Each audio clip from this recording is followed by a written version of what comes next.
Që nuk dëgjoj Zelenskin të thuhet asnjë fjalë për të, çfarë po ndodh gjatë? Faktikisht Zelenski përpara se të ndodhte sulmi ka bërë një ftesë publike për presidentin e Amerikës Donald Trump që të vizitojë personalisht Ukrainën dhe ta shohë nga afër se çfarë po ndodh, pasi sipas tij vazhdon të paktën me ato deklaratën duke I dhënë edhe më shumë jehon ato deklaratën fillestare që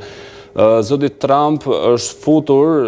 në një flusk dezinformimi të Rusisë dhe nuk po sheh realitetin siç është, por e shef gjendjen apo situatën me syt e Rusisë, gjë për të cilën Rusia pretendon të paktën që në Ukrainë po bën një luftë të drejtë sipas saj, pasi jeta e rusëve apo atyre që dëshirojnë që të flasin rusisht në Ukrainë është cënuar të paktën prej vitesh tashmë dhe prandaj justifikohet kjo ndërhyrje. Dhe me këtë Donald Trump sërish ka bërë një koment të paktën për sa I përket sulmit të fundit në Sumi, duke e konsideruar një gabim të paktën apo duke cituar ato burime apo kontakte që kanë pasur ekipi I tij me ekipet e Rusisë sa I përket kësaj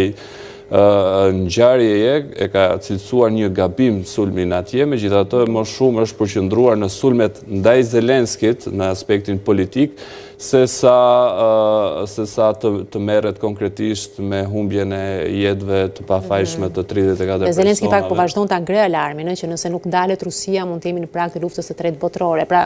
edhe ai po edhe është një gjë që e kishte paralajmëruar deri diku, dukeshë që nuk ishte shumë entuziast në atë që Trump në farë mënyrë po ja impononte në një zgjidhje me Rusinë dhe ku jemi tani që pa diskutim, edhe ka marrë si shembull rastin e fundit për t'i treguar Trumpit që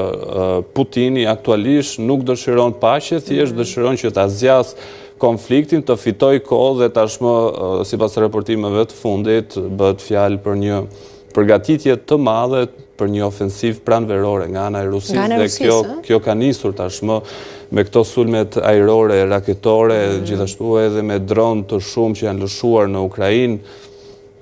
Dhe kështu që nuk është se shikohet ndonjë paqe në horizont. Ishte një nga prioritetet në top list Donald Trump paktën 100 ditë të para të qeverisjes mbyllja përfundimtare e luftës atje në kufir mes Ukrainës edhe Rusisë. Por kjo lufta tregtare duket sikur e ka zhvendosur komplet vëmendjen dhe duket sikur objektivi I Donald Trump për momentin është Kina dhe jo më Rusia. Është vërtet Xhef që tani më po merren vetëm me tarifat edhe luftën tregtare në Shtetet e Bashkuara dhe jo me luftën në Rusi? Faktikisht ka qenë një detaj interesant që ish shefi I stafit Steve Bannon I zotit Trump në mandatin e parë ka bërë publike në një intervistë të fundit të lëshuar ose disa javë më parë, duke treguar se si funksionon aparati mediatik apo I propagandës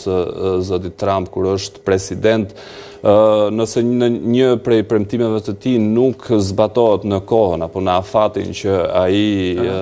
ka dhënë, zoti Trump krijon edhe dy probleme të tjera duke tentuar kështu që edhe vëmendja e publikut, por edhe vëmendja e mediave të mos merren me dështimet e tij, por të merren me krizat. Është teknika e vjetër. Edhe këtu në vendin tonë. Kështu që edhe në këtë rast për t'i shmangur pyetjeve apo përgjegjësisë për ato premtimet e dhëna se nëse do të zgjidhej president që në ditën e parë apo 24 orët e para do të zgjidhte konfliktin mes Ukrainës dhe Rusisë, e cila tashmë nuk ka ndodhur dhe për ekspertët flitet që minimumi është një vit tratativa për të arritur një armë pushim. Lëmë pastaj për të folur për paqen apo më gjatë. Kështu që edhe kjo luftë tregtare mund të jetë në vazhdon e kësaj për të mbuluar dështimet e tij dhe për t'u shfaqur amerikanëve si një triumfator, paktën për t'i bërë presion si vendeve aleate, ashtu edhe vendeve rivale, siç është përcaktuar në administratën Trump Kina aktualisht dhe